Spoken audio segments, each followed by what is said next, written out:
وسلم على رسوله الكريم أما بعد فأعوذ بالله من الشيطان الرجيم بسم الله الرحمن الرحيم وقالوا لن تمسنا النار إلا أياما معدودة قل أتخذتم عند الله عهدا فلن يخلف الله عهده أم تقولون على الله ما لا تعلمون بلى من كسب سيئة وأحاطت به خطيئته فأولئك أصحاب النار هم فيها خالدون والذين آمنوا وعملوا الصالحات أولئك أصحاب الجنة هم فيها خالدون صدق الله العلي العظيم وصدق رسوله النبي الكريم اللهم صل على سيدنا ومولانا محمد وعلى آل سيدنا ومولانا محمد وبارك وسلم وصل عليه صلاة وسلام عليك يا سيدي يا رسول الله وعلى آلك وأصحابك يا سيدي يا حبيب الله.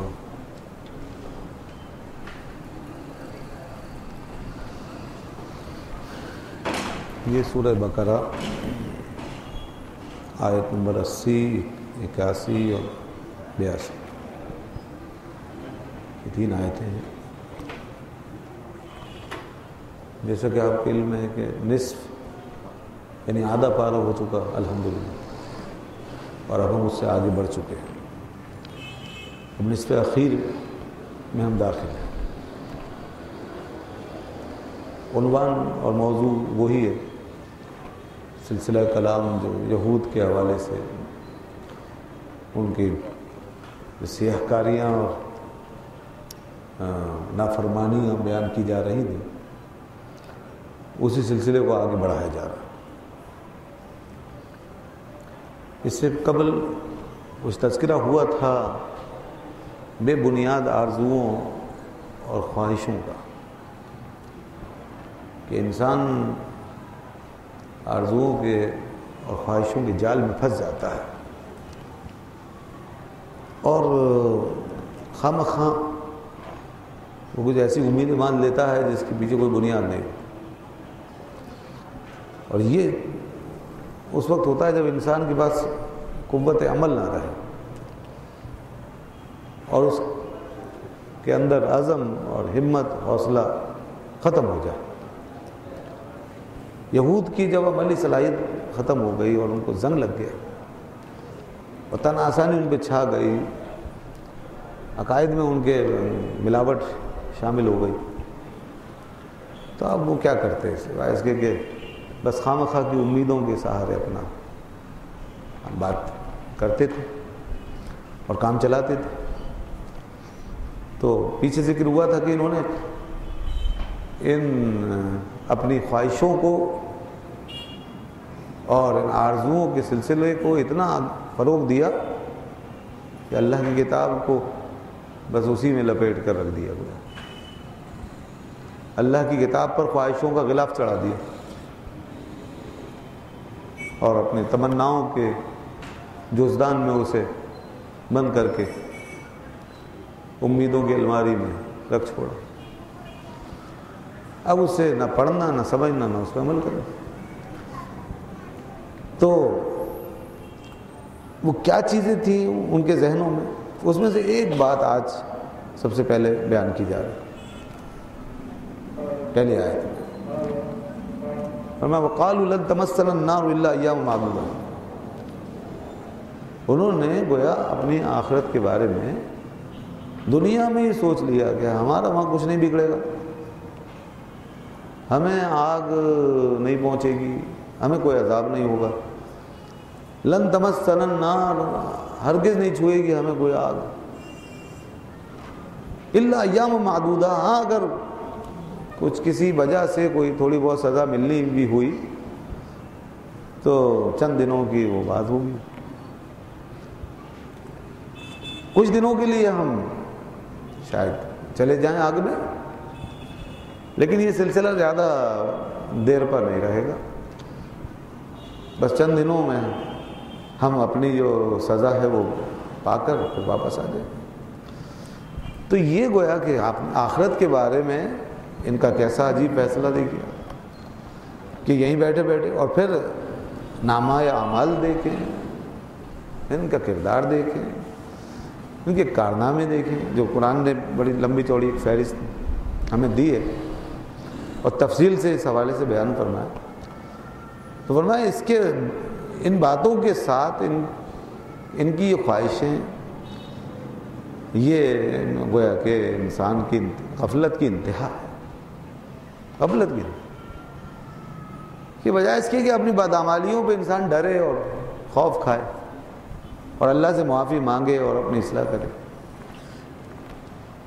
تو وہ اس کے بجائے کر یہ رہا ہے کہ ہم تو جو کر رہے ہیں وہ کرتے رہیں گے، اور ہم جو کچھ کر رہے ہیں وہ صحیح ہے، اپنی جگہ ہم سے غلطی ہو نہیں سکتی، اور آخرت میں بھی ہمارے لیے وہ تحفظ ہونا چاہیے، اور ہمیں کوئی جو ہے وہ عذاب و تکلیف نہیں پہنچنی چاہیے۔ گویا یہ اس طرح کی زبردستی والی بات اور خوش فہمی۔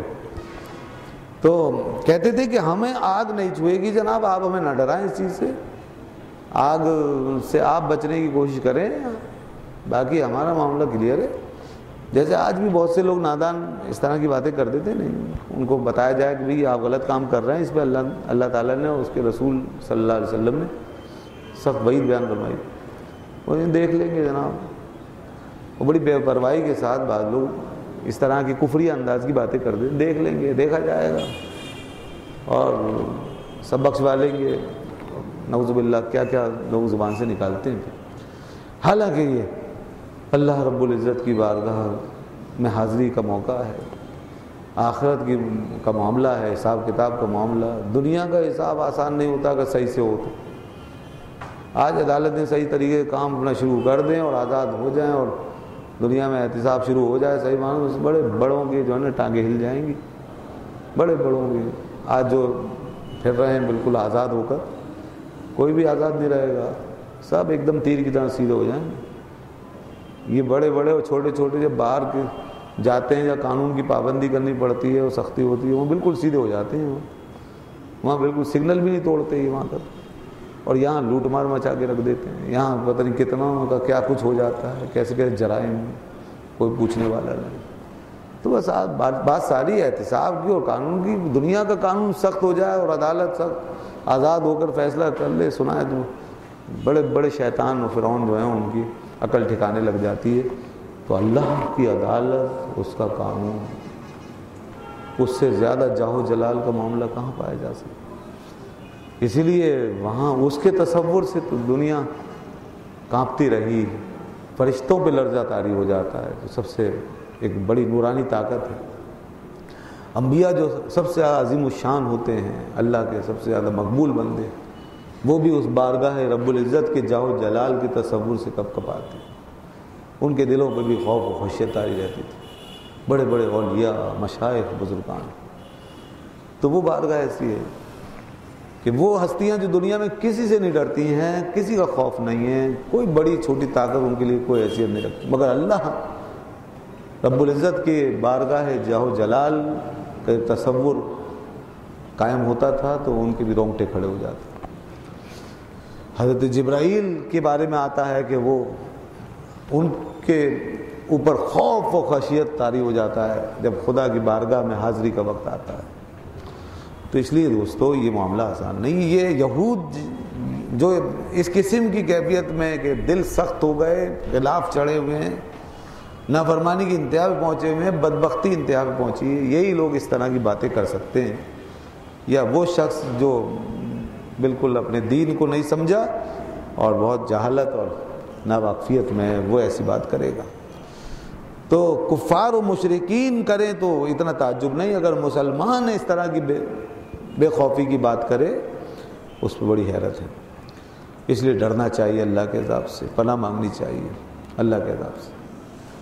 اللہ نے فرمایا وَلِمَنْ خَافَ مَقَامَ رَبِّهِ جَنَّتَانِ، جو اللہ کے حضور کھڑا ہونے سے ڈر گیا، جس کو یہاں پر راشا طاری ہو گیا اور جو رو گیا، جس میں ڈر آ گیا، خوف آ گیا، تو فرمایا کہ اس کے لیے 2 جنتیں ہیں۔ وَلِمَنْ خَافَ مَقَامَ رَبِّهِ جَنَّتَانِ، اس کے لیے 2 جنتیں ہیں۔ تو کتنا بڑا انعام ہے۔ حالانکہ ڈرنے کا حق ہے ہمارا کہ ہم ڈریں، اس بارگاہ کا یہ جاہ جلال کا اس کا حق یہی ہے کہ انسان ڈرتا رہے، لیکن ہم اس حالت میں بھی انعام پا رہے ہیں، انعام پا رہے ہیں۔ تو اللہ کا کرم، اس کا فضل ہر وقت شامل حال رہتا ہے بندوں کے۔ فرمایا قل اتخذتم عند اللہ عہدا فلن یخلف اللہ عہدا ام تقولون علی اللہ ما لا تعلمون۔ اتنی بڑی بات کے لیے کوئی سند تو ہو، کوئی دلیل تو ہو، کوئی علم تو آیا ہو تمہارے پاس۔ دین و شریعت کے معاملے میں بغیر علم کے کوئی بات نہیں کرنی چاہیے۔ دنیا کے جو معاملات ہیں وہ تو چلتے ہی سب گمانیات سے ہیں، ظن تخمین سے، قیاس سے، تجربے ہوتے رہتے ہیں، باتیں ہوتی رہتی ہیں، نئے نئے فارمولے بنتے رہتے ہیں۔ سائنس کی پوری دنیا کس چیز پہ کھڑی ہے؟ تجربات۔ لیکن دین کا معاملہ، اور وہ بھی آخرت کا معاملہ، حساب کتاب کا، اللہ نے قل اتخذتم عند اللہ عہدا، کیا تم اللہ کے یہاں تم نے کوئی عہد لیا؟ فلن یخلف اللہ عہدا، تو ہرگز وہ اپنے عہد کے خلاف نہیں کرے گا۔ ام تقولون علی اللہ ما لا تعلمون، یا تم ایسی بات کر رہے ہو اللہ کے بارے میں جو تم جانتے ہی نہیں۔ تو بھئی یا تو تم نے عملاً اللہ سے کوئی ایسا معاہدہ کر لیا ہو، اللہ نے ان سے کوئی وعدہ کیا ہو، کوئی ایگریمنٹ ہوا ہو کہ تمہارے ساتھ ایسا ایسا ہوگا، یا پھر یہ کہ تمہیں اس کا باقاعدہ کوئی علم ملا ہو دنیا میں، کوئی کتابوں میں، نبیوں کی تعلیم میں، ان کے وعدوں میں کوئی ایسی بات آئی ہو۔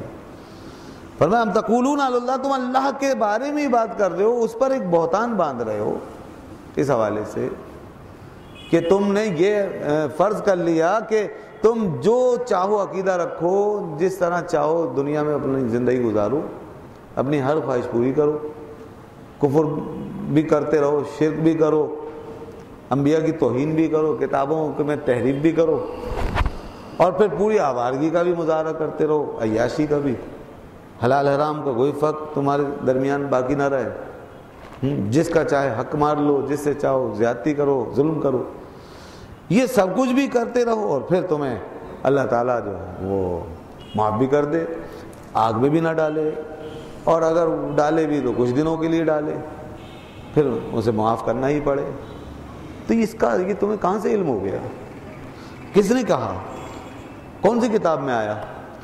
تو بغیر علم کی یہ بات کرنا، یہ گویا اللہ پہ بہتان باندھنا، یہ ان کی بہتان ترازی، اور اس بات کو ناپسند کیا گیا۔ قرآن مجید میں یہ بات بار بار بیان کی گئی، بتا دیا گیا ہے کہ یہ کام شیطان کا ہے، جو لوگ بغیر علم کے یہ اس طرح کے فیصلے کر لیتے ہیں اور بات کرتے ہیں دین کے بارے میں، یہ شیطان اصل میں کرواتا ہے۔ وَأَن تَقُولُوا عَلَى اللَّهِ مَا لَا تَعْلَمُونَ، کہ تم ایسی بات کرو کہ جو تم نہیں جانتے اور تم اسے اللہ سے منسوب کر دو۔ تو دوستو یہ معاملہ بڑا نازک ہے۔ دین کے بارے میں جب کوئی لب کشائی کرے، جب کوئی بات کرے، جب کوئی رائے ظاہر کرے، تو ہمیشہ اس بات کا خیال رکھا جائے کہ اس کے پیچھے کوئی نہ کوئی سند ہو، کوئی نہ کوئی ثبوت ہو، کہیں نہ کہیں پڑھا ہو، کہیں سے سنا ہو، مستند طریقے سے۔ آج کل میسیجز چل رہے ہیں، آپ نے دیکھا ہوگا موبائل پر پتہ نہیں کیا کیا لوگ میسیج کرتے ہیں، اور وہ حدیثیں اپنی طرف سے بنا لیتے ہیں، بزرگوں کی باتیں اپنی طرف سے کیا کیا نکال کے لے آتے ہیں اور وہ آگے بڑھا دیتے ہیں، اور پتہ نہیں اس پہ کیا کیا قسمیں بھی ڈال دیتے ہیں اور وعدے لینے کی کوشش کرتے ہیں، خواہ مخواہ اس کو ایک مسئلے کو وہ شرعی مسئلہ بنانے کی کوشش کرتے ہیں کہ جو اس کو آگے نہیں بڑھائے گا اس کے ساتھ یہ ہو جائے گا، وہ ہو جائے گا، یہ جو ہے آپ پر فرض ہو گیا، لازم ہو گیا، اس کو ڈیلیٹ مت کریں ہاں ورنہ گناہ ہوگا۔ یہ سب ایسی باتیں ہیں، ان چکروں میں نہیں آنا چاہیے جب تک کہ آپ کو کنفرم نہ ہو کہ یہ بات جو کی گئی ہے یہ درست ہو۔ اگر آپ کو ڈاؤٹ ہے، آپ سمجھ رہے ہیں یہ بات عجیب سی بات ہے، میں نے نہ سنی نہ کہیں دیکھی، آپ کو کوئی اس میں شک لگ رہا ہے، تو آپ اسے ہرگز فارورڈ مت کریں، اور ڈیلیٹ کرنے میں کوئی مذائقہ نہیں ہے، آپ ڈیلیٹ کر سکتے ہیں، اس میں کوئی گستاخی یا بیعت بھی نہیں ہے۔ ڈیلیٹ کرنا وہ کوئی اگر وہ صحیح بات ہے تو کوئی اس کا انکار تھوڑی مقصود ہے۔ اگر قرآن کی آیت ہے یا کوئی حدیث نبوی ہے بالفرض، تو آپ کوئی انکار اور نفرت کے طور پہ ڈیلیٹ تھوڑی کر رہے ہیں، آپ تو میموری میں اپنی اسپیس بنانے کے لیے کر رہے ہیں، یہ بھی ہوتا ہے۔ تو بعض لوگ یہ مسئلہ پوچھتے ہیں کہ جی ایسا کرنا کیسا ہے، تو کر سکتے ہیں، اس میں کوئی مذائقہ نہیں۔ اور اگر وہ غلط بات ہے، بہتان ہے، تو پھر تو آپ کے لیے لازمی ہے کہ اسے ڈیلیٹ کر دیں۔ کسی کے کوئی کہنے سے وہ بات درست تھوڑی ہو جائے گی. تو کوئی اگر صحیح اور درست بات ہو تو وہ بھی کسی کے کہنے سننے سے تھوڑی ہم پہ لازم ہو جاتی ہے. وہ تو جو شریعت کا جو حکم ہے وہ ہے اپنی جگہ. بس جو ہمارے لیے یہ جو لوگ باقاعدہ پرچے ورچے چھاپ کے جی جو اس کو بٹوانا ضروری ہے, جو بھی پڑھے گا, اور یہ مجھے مدینے سے بشارت ہوئی ہے اور مجھے فرمایا گیا ہے کہ اب اس کو جو ہے پھیلایا جائے اور ہر ایک پر لازم ہے جس کو بھی یہ ملے اور اس کو 1 لاکھ 1.25 لاکھ تقسیم کرے بانٹے. یہ سب جہالت والی حرکتیں ہیں, یہ لوگوں کو پریشان کرنے والے کام ہیں. یہ کوئی پڑھا لکھا آدمی ایسے کام نہیں کرتا. یہ جاہل, بیوقوف اور وہمی قسم کے لوگ کرتے ہیں یہ کام. جو ذہنی مریض ہوتے ہیں, وہمی ہوتے ہیں, جاہل ہوتے ہیں, احمق ہوتے ہیں, وہ یہ کام کرتے ہیں. جن کا علماء سے تعلق نہیں ہوتا وہ یہ کام کرواتے ہیں. اس طرح کی باتیں وہ چھاپتے ہیں اور کرواتے ہیں. تو ایسے بیوقوفوں کے چکروں میں نہیں پڑنا چاہیے. ہمارا دین جو ہے وہ اندھیروں میں نہیں ہے, وہ اندھیروں میں ہمیں نہیں بھٹکاتا, وہ واضح روشنی ہے. اس کی ہر چیز واضح ہو چکی ہے قرآن کی صورت میں, حدیث کی صورت میں, دین کے احکام کی صورت. اور علماء حق اور مستند لوگ وہ شرعی طریقے سے اور دلائل کے ساتھ بات کرتے ہیں اور بیان کرتے ہیں اور بتاتے ہیں. کتابیں اتنی ہماری, جتنی ہمارے دین میں کتابیں لکھی گئی ہیں اتنی دنیا میں کسی مذہب ملت کی کتابیں نہیں ہوں گی جتنی کتابیں کہ دین اسلام کے حوالے سے موجود ہیں, جتنی تفسیریں قرآن مجید کی گئی ہیں, جتنی کہ احادیث کی شروعات اور اس سے متعلق کتابیں, اور جتنی سیرت مبارکہ اور سنت رسول صلی اللہ علیہ وسلم. تو یہ تو علم ہی علم ہے سارا, یہاں کوئی کمی تھوڑی ہے کوئی. آج اب نیٹ کا دور آ گیا, آپ چلے جائیں نیٹ پر, اس پہ آپ سائٹس پڑھیں نکالیں تو اسلام کی سائٹس دیکھیں آپ, ایک سے ایک ہزاروں ملیں گے آپ. اب یوٹیوب میں چلے جائیں, پتہ نہیں کتنے لیکچر, کتنی باتیں, کتنے علماء, کتنی دنیا میں کیا کیا کہاں بات ہو رہی ہے, بھرا پڑا ہو. یہ گویا اس دین کی, مذہب کی حقانیت کی دلیل ہے نا بھائی, کہ اس دین پر اتنا کچھ بولا جا رہا ہے, لکھا جا رہا ہے, کہا جا رہا ہے, اور ہر دور میں اس کی پاپولیرٹی میں اضافہ ہوتا رہا ہے. اس دین کی حمایت میں, اس کی تائید میں بھی سب سے زیادہ کہا گیا, اور اس کی مخالفت میں بھی سب سے زیادہ کہا گیا. اور یہ اس کی حقانیت کی دلیل ہے. جو چیز حق ہوتی ہے, سچ ہوتی ہے, اس کی حمایت بھی بڑے زور و شور سے ہوتی ہے, اور اس کی مخالفت بھی بڑے زور و شور سے ہوتی ہے. دونوں باتیں ساتھ ساتھ چلتی ہیں. اگر مخالفت اور یہ دشمنی اور اناد نہ ہو تو پھر اس کی حقانیت کیسے آشکارا ہوگی. تو اس لیے یہ بھی گویا کہ ایک اس کی حقانیت کا ثبوت ہے. بہرحال دین کی روشنی ہمارے سامنے پھیلی ہوئی ہے. اس لیے اب اس صورت میں کیسے پھر یہ بات گوارا کی جا سکتی ہے کہ بغیر علم کے کوئی دین میں ٹانگ ٹوئیاں کرتا رہے, اپنی بس باتیں بناتا رہے, دعوے کرتا رہے اور خواہ خواہ کے مسئلے نکالتا رہے. نہیں, بالکل نہیں چلے گا. اسی لیے یاد رکھیے کہ جہالت عذر نہ پہلے کبھی بن سکی, نہ آج ہے, نہ پھر آئندہ کبھی ہوگی. جہالت کوئی عذر نہیں ہے. دارالاسلام میں مسلمانوں کے بیچ میں خاص طور پر علم کے ماحول میں جہالت کوئی عذر نہیں ہے. کہ میں نہیں جانتا تھا, نہیں, کیوں نہیں جانتے, جاننا چاہیے. جس طرح دنیا کا ہر علم آدمی جاننے کی کوشش کر رہا ہے. آج دنیا کی عالمی زبانیں جو ہے, انگریزی مثال کے طور پر ہر شخص سیکھنا چاہتا ہے, کچھ نہ کچھ اس میں سوجھ بوجھ ہر آدمی چاہتا ہے میں سیکھ لوں, کچھ جان لوں. تو ایسے ہی یہ دین کا علم ہے, اس کے بارے میں ہمیں معلوم ہونا چاہیے. تو اس لیے جب علم نہیں ہے تو پھر سکوت بہتر ہے اور پوچھ لیا جائے. نبی پاک صلی اللہ علیہ وسلم نے فرمایا شفاء العی السؤال, جہالت کی بیماری کا جو علاج ہے اور اس کی جو شفا ہے وہ سوال میں ہے. سوال میں. بعض دفعہ ایسا ہوا ابتدائی ایام میں صحابہ سفر میں کہیں ایسے مسائل پیش آ گئے کہ کسی نے پوچھا مسئلہ تو بیان کیا مگر علم نہیں تھا, کسی نے جواب دیا بغیر علم کے اپنے اندازے سے, تو وہ غلط ہو گیا, جواب جو تھا وہ غلط ہو گیا, اور جس نے اس پہ عمل کیا اس کو نقصان پہنچ گیا. یہ معاملہ تو بعد میں وہ جب مسئلہ بارگاہ رسالت میں حاضر کیا گیا تو آپ صلی اللہ علیہ وسلم نے تنبیہ فرمائی کہ اگر تمہیں معلوم نہیں تھا تو پوچھا کیوں نہیں. قرآن کتنی دفعہ یہ بات فرماتا ہے فاسألوا اہل الذکر ان کنتم لا تعلمون, پوچھو علم والوں سے اگر تم نہیں جانتے, پوچھو. آج ذرائع بہترین موجود ہیں, 2 منٹ میں ایکسس ہو جاتا ہے. آدمی گھر بیٹھے بیٹھے فون کرے, موبائل اٹھائے اور کہیں بھی جا کے کس سے بھی رابطہ کر کے معلوم کر لیں. پہلے تو یہ حال تھا, لوگ ایک ایک حدیث ایک ایک بات جاننے کے لیے میلوں کا سفر کرتے تھے, کتنے کتنے دنوں کا سفر ہو, کتنی محنت ہوتی تھی. لیکن ان کا جذبہ تھا. اگر وہ دور ہمارے پاس ہمیں مل جائے یا ہم اس دور میں لوٹ جائیں تو ہم تو بالکل ہی مریل ہو جائیں، ختم ہو جائیں گے، بالکل ہم تو بالکل کورے ہو جائیں گے سمجھ لیں دین کے معاملے، کیونکہ کون نکلے گا؟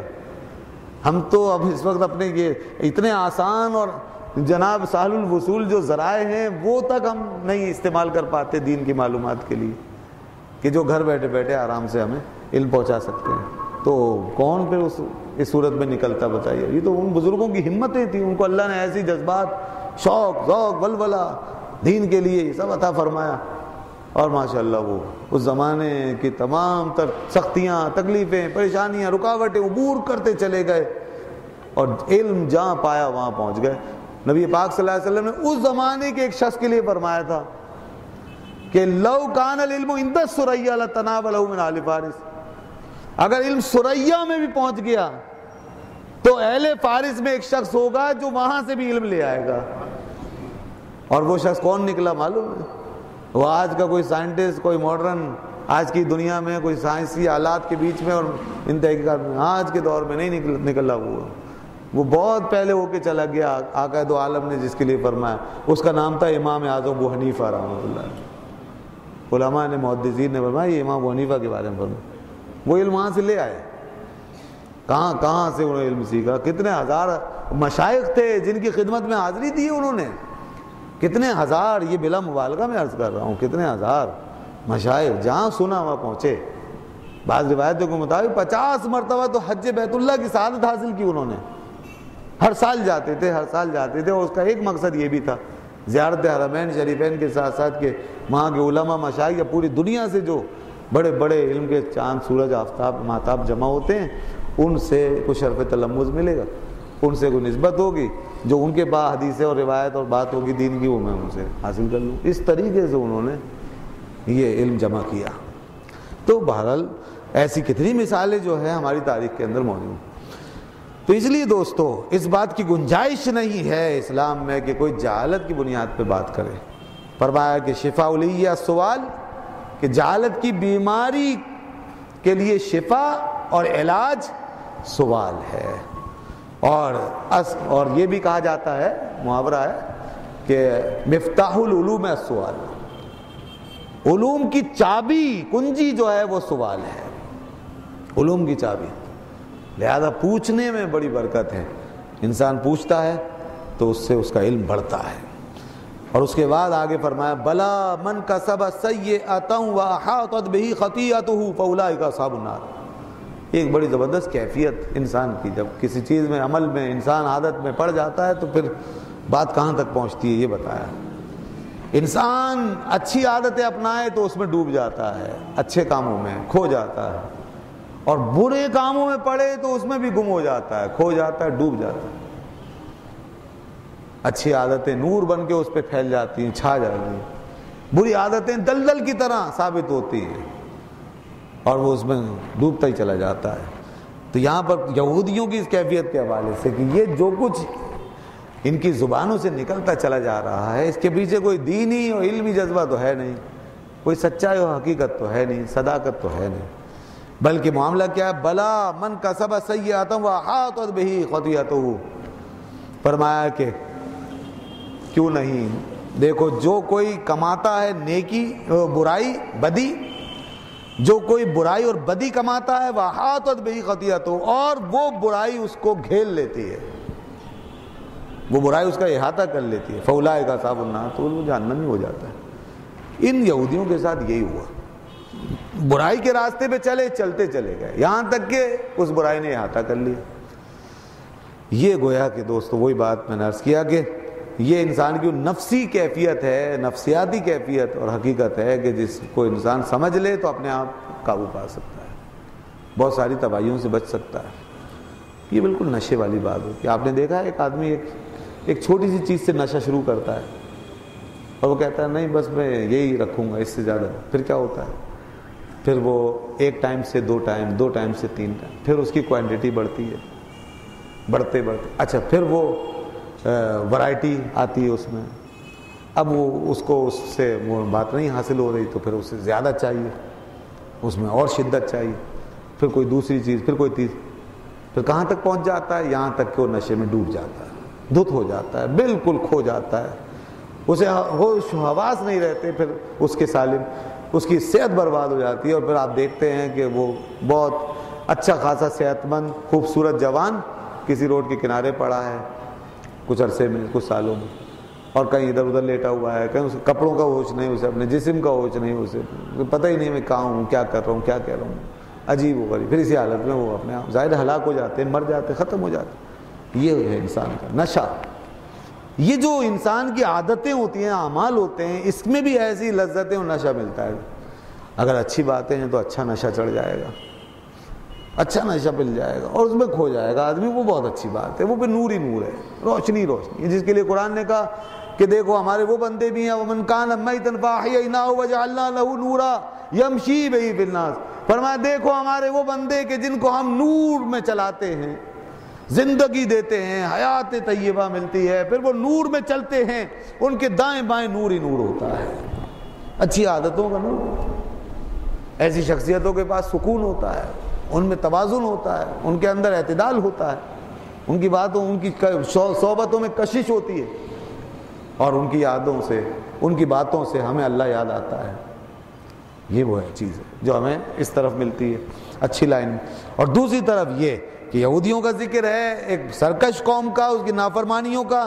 حقیقت کے طور پہ ایک بات کر دی گئی کہ دیکھو بات یہ ہے کہ انہوں نے ایک برائی کمائی، پھر بڑھتے چلے گئے بڑھتے چلے گئے بڑھتے چلے گئے، یہاں تک کہ وَحَاطَتْ بِهِ خَطِيئَتُهُ، ان کی خطا نے، ان کی برائی نے، ان کی نافرمانی نے، ان کے گناہ نے ان کو گھیر لیا اور یہ اس میں ڈوب گئے۔ اور یہ اس ڈوب جانے کی آخری حد معلوم ہے کیا ہے؟ کہ جہاں پھر انسان کے لیے ہمیشہ کی جہنم لکھ دی جاتی ہے اور محروم، وہ ہے کفر، انکار، تکذیب۔ یہ بات یاد رکھیے گا کہ گناہوں کا جو راستہ ہے اس کا اختتام کفر کی سرحدوں پر ہوتا ہے۔ گناہوں کا جو راستہ ہے، نافرمانیوں کا، اس کا اینڈ ہوتا وہاں ہے۔ اس لیے بہت ممکن ہوتا ہے اور ایسا ہوتا رہتا ہے کہ انسان جب اپنی غلطیوں میں ڈوبتا ہے نا تو پھر بالآخر اتنا مانوس ہو جاتا ہے اپنی عادتوں سے، اپنی باتوں سے، حرام کاریوں سے، کہ پھر اس کے اندر یہ بات گھسنے میں دیر نہیں لگتی کہ بھائی اس میں کیا قباحت ہے۔ آپ جب اس کا جائزہ لیں، بات کریں گے تو اگلا یہ کہہ دے گا کسی ایسی حرام اور ممنوع بات کے بارے میں جسے قرآن نے کہا کہ حرام، جسے ہمارے دین نے حرام کہا، تو وہ اس کے منہ سے یہ بات نکلنے لگے گی کہ بھائی اس میں کیا برائی ہے۔ اگر کسی حرام بات کے بارے میں یہ نظریہ بن گیا کہ اس میں کیا برائی ہے، اسے اللہ نے حرام کہا ہو، مثال کے طور پر شراب ایک مثال ہے، شراب، خدا نہ خواستہ اگر اس کے بارے میں یہ سوچ لیا کہ اس میں کیا برائی ہے تو یہ کفر ہو جائے گا۔ دیکھا آپ نے کہ ایک چیز جو پہلے صرف ایک برائی کے طور پہ اختیار کی گئی، بالآخر نفس ایسا عادی ہوا، اس کی لذت میں ایسا گم ہوا اور ایسا ایڈکٹڈ ہو گیا اس کے ساتھ کہ پھر اس کو یہ یہاں تک وہ لے گیا اس کو کہ بھئی وہ زبان سے اب کہہ رہا ہے اور دل میں یہ سوچ رہا ہے کہ اس میں کیا برائی ہے۔ تو اب گویا کہ یہ بات اس نے اس کی حرمت کو بھی ماننے سے انکار کر دیا اور اس کی قباحت اور برائی۔ انسان اس وقت تک مومن رہتا ہے جب تک گناہ کو گناہ سمجھ رہا ہوتا ہے، اگرچہ وہ اس میں مبتلا ہے۔ کسی بھی برائی کو، گناہ کو، حرام کو وہ حرام سمجھ رہا ہے اور اس میں وہ مبتلا ہے تو اسے اس کے گناہ کی سزا ہوگی، کفر نہیں ہوگا۔ لیکن جب وہ گناہ کو حلال سمجھ لے، حرام کو حلال سمجھ لے اور اس میں اس کو حسن نظر آنا شروع ہو جائے اور اس کی قباحت اور برائی سے انکار کر بیٹھے تو پھر یہ گناہ نہیں رہا، اب یہ کفر ہو گیا، اب یہ کفر ہو جائے گا۔ خاص طور پہ وہ حرام اور ممنوع باتیں جن کا ذکر قرآن نے صاف صاف کر دیا، تو اس میں شراب ہے، زنا ہے، بدکاری ہے، اسی طریقے سے جناب اور بہت سارے ایسے معاملات جو انسان جو ہے وہ یہ سمجھ لے کہ میرے لیے حلال ہے، نعوذ باللہ۔ تو یاد رکھیے گا کہ اسی لیے انسان کو چاہیے کہ وہ اپنے آپ کو پہلے ہی قدم پر روک لے۔ کہتے ہیں نا وہ گربہ کشتن روز اول دا، کہ بلی کو پہلے ہی دن مار دو تاکہ وہ نہ پلے اور نہ مسئلہ کرے، نہ آپ کو نقصان پہنچائے۔ تو یہ ایک محاورہ ہے۔ تو انسان پہلے ہی دن اپنے آپ کو سنبھالے اور بچائے اور کوشش کرے کہ جو عادت پڑ گئی ہے اس عادت سے رجوع کرے، واپس آئے۔ فرمایا کہ انسان برائی کماتا ہے، پھر وہ برائی اس کو گھیر لیتی ہے، یعنی اسے کفر تک پہنچا دیتی ہے۔ فَأُولَٰئِکَ أَصْحَابُ النَّارِ، تو یہ پھر ہو جاتے ہیں لوگ جہنمی۔ اصحاب النار ہم فیہا خالدون، ایسے لوگ جہنم میں ہمیشہ رہیں گے جو کفر کی موت خدا نخواستہ دنیا سے جائے۔ والذین آمنوا وعملوا الصالحات، اور ان کے مقابلے میں فرمایا کہ دوسری طرف وہ لوگ ہیں کہ جو ایمان لائے، وعملوا الصالحات، اور جنہوں نے نیک کام کیے، اولئک اصحاب الجنت ہم فیہا خالدون، یہ وہ لوگ ہیں کہ جو جنت کے ہیں۔ اور اصحاب الجنت یعنی پھر جنت میں ہمیشہ کے ساتھی، ہم فیہا خالدون، جس میں وہ ہمیشہ رہیں گے۔ تو یہ مقابلتاً گویا کہ قرآن نے دونوں قسم کے لوگوں کا ذکر ایک جگہ فرما دیا، اور قرآن میں یہ آپ کو اس طرح کا ذکر اکثر و بیشتر ملے گا۔ جہاں اہل جہنم کا تذکرہ ہوگا وہاں اہل جنت کا بھی ذکر ہوگا، جہاں اہل جنت کا ذکر ہوگا وہاں اہل جہنم کا ذکر ہوا اکثر و بیشتر۔ وجہ کیا ہے؟ تاکہ ہمیں یہ معلوم ہو جائے کہ اہل جہنم سے ہمیں بچنا ہے اور اہل جنت میں ہمیں جانا ہے۔ صرف اتنا نہیں ہے کہ ہمیں اہل جنت کو پا لینا ہے، ان کے ساتھ شامل ہو جانا ہے، ان سے مل جانا ہے، اتنا نہیں ہے، بلکہ یہ بھی ہے کہ اہل جہنم سے بچنا ہے اور الگ رہنا ہے۔ اگر کوئی شخص ایک ہاتھ سے ایک دامن تھام لے اور دوسرا ہاتھ دوسری جگہ رکھ لے تو بات نہیں بنے گی۔ دونوں ہاتھوں سے ہمیں ایک ہی چیز تھامنی ہوگی، اور ہمیں اہل جہنم سے اور ان کے کاموں سے الگ ہونا پڑے گا، ان صحبتوں سے اپنے آپ کو الگ کرنا پڑے گا، ان عادتوں سے۔ تو اس لیے یہ ضروری ہے۔ وہ ایک جگہ فرمایا یوم یعض الظالم علی یدیہ ویقول یا لیتنی اتخذت مع الرسول سبیلا، ظالم اس دن یہ کہے گا کہ کاش میں رسول ہی کے ساتھ ہو جاتا، یا لیتنی اتخذت مع الرسول سبیلا، یا ویلتا لیتنی لم اتخذ فلانا خلیلا، کاش کہ میں فلاں کو اپنا دوست نہ بناتا، لقد اضلنی عن الذکر بعد اذ جاءنی، اس نے کیا کیا، کمبخت نے مجھے گمراہ کر دیا حالانکہ نصیحت مجھے پہنچ چکی تھی، مجھے بات پتہ چل گئی تھی کہ یہ ہے صحیح بات، مگر میں نے ساتھ نہیں چھوڑا اس صحبت بد کا، اس گمراہ صحبت کا، اس برے دوست کا، تو اس نے مجھے گمراہ کر دیا، بہکا دیا، حالانکہ میں جانتا تھا۔ پھر کیا ہوگا، وَكَانَ الشَّيْطَانُ لِلْإِنسَانِ خَذُولًا، اللہ نے فرمایا شیطان کو دیکھے گا آدمی کہ کہاں گیا وہ جو مشورے دیتا تھا، بڑا ناصح بنتا تھا، وہ اس وقت پیٹ پھیر کے بھاگ رہا ہوگا اور ایک ہی بات کہتا ہوا پھرے گا وہ قیامت کے دن، لا تلومونی ولوموا انفسکم، مجھے ملامت کرنے کی ضرورت نہیں ہے میرے بھائیوں۔ دنیا میں بھائی بندی کا رشتہ تھا، اللہ فرماتا ہے وَكَانُوا إِنَّ الْمُبَدِّرِينَ كَانُوا إِخْوَانَ الشَّيَاطِينَ، دنیا میں شیطانوں کی بھائی بندی انسان اختیار کر لیتا ہے۔ کس قسم کے لوگوں کو کہا یہاں پہ؟ فرمایا دیکھو جو فضول اڑاتے ہیں اپنی دولت پیسہ، یہ شیطانوں کے بھائی ہیں، یہ برادری بن گئی۔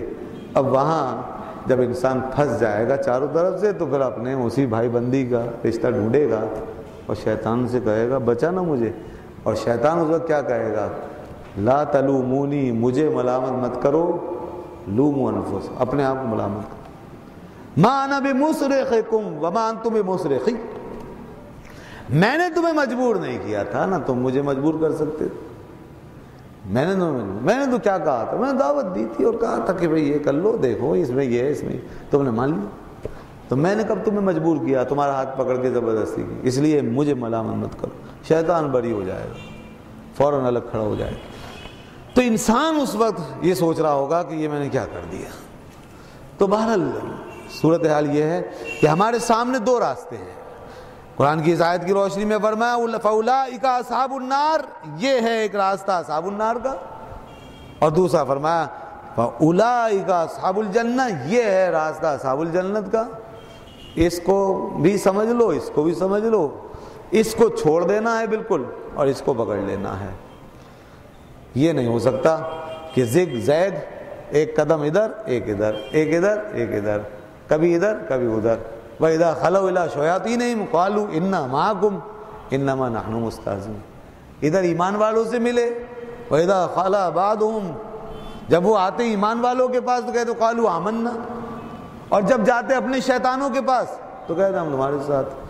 تو یہ جو رویہ انسان اپنا لیتا ہے بسا اوقات، یہ انسان کو منافق بنا دیتا ہے اور نفاق کی صورت بن جاتا ہے۔ اور جیسے وہ نہیں علاج کے اندر کے دوا اور پرہیز، آپ کو معلوم ہے نا دونوں چیزیں کتنی اہم ہیں، بس وہی فلسفہ ہے۔ دنیا کا کوئی حکیم اور کوئی ڈاکٹر ایسا نہیں کہ جو آپ کو صرف دوا دے اور باقی آپ کو آزاد چھوڑ دے اور کہے کہ وہ کھاؤ پیو موج کرو جو چاہو لے لو کوئی مسئلہ نہیں۔ کبھی دوا کبھی کارگر نہیں، بلکہ وہ یہ بتائے گا یہ چیزیں ہیں جن کو چھوڑنا ہے، یہ چیزیں ہیں جن کو لینا ہے، ایک لسٹ دے دیں گے باقاعدہ، حکیم حضرات تو بنا کے رکھتے ہیں وہ پوری۔ تو یہ جسمانی صحت کے تقاضے، روحانی صحت کے تقاضے بھی کچھ اسی طرح کے ہیں، اور قرآن چونکہ روحانی علاج ہے، روحانیت کا سب سے بڑا سرچشمہ اور سب سے بڑا نسخہ، اس لیے اللہ نے بھی دونوں لسٹیں ہمارے سامنے رکھ دی ہیں۔